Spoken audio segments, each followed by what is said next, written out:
Pansinin niyo po. Discounted price na daw yung 16.5.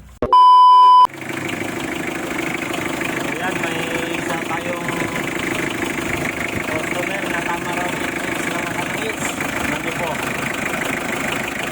Palyado, nanginginig yung makina. Pinagawa po ang kanyang sasakyan dito sa isang shop natin dito sa Baguio, sa isang calibration. Ayan, ang problema po.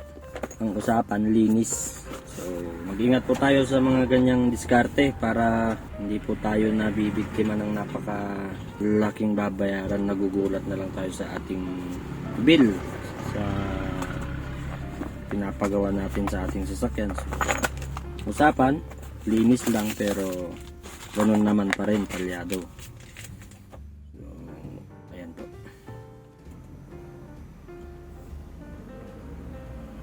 Linis pero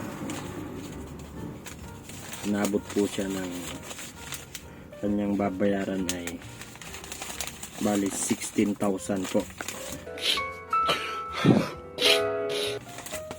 Sa presyong 3.5 naging 16,000. So, hindi na po tayo magbabanggit ng pangalan kasi pare-parehas lang naman po tayong naghahanap buhay. Itong video na to ay share lang natin para sana naman sa mga kasamahan natin dyan na gumagawa ng mga injection pump at calibration, huwag naman pong gano'n. Hindi po natin alam kung gaano po kahirap ang kumita ng pera, mga kalangis. So, pansinin niyo po. Ayan po. 7,200 tsaka 8,300.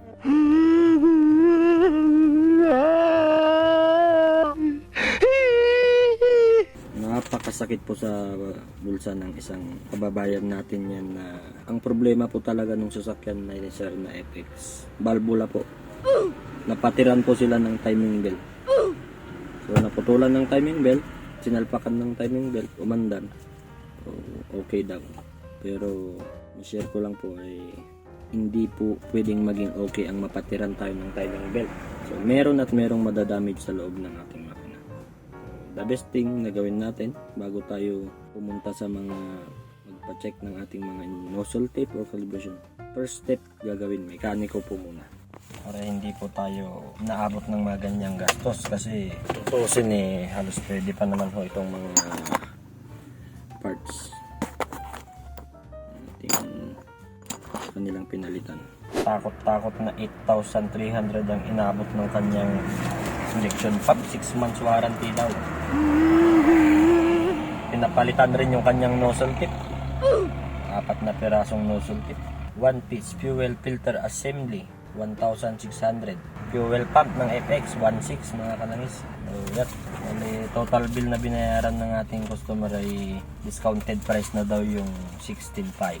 Pinakamaganda pa rin dalhin natin sa mekaniko. So, yung paanda rin natin, palyado pa.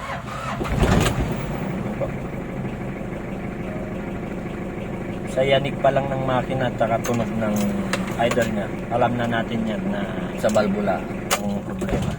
Yun lang, share lang po natin sa inyo para hindi po tayo napapagastos. Paki-like, follow and share mga kalangis, yun lang po ang masya-share natin today. Hanggang sa muli, paalam!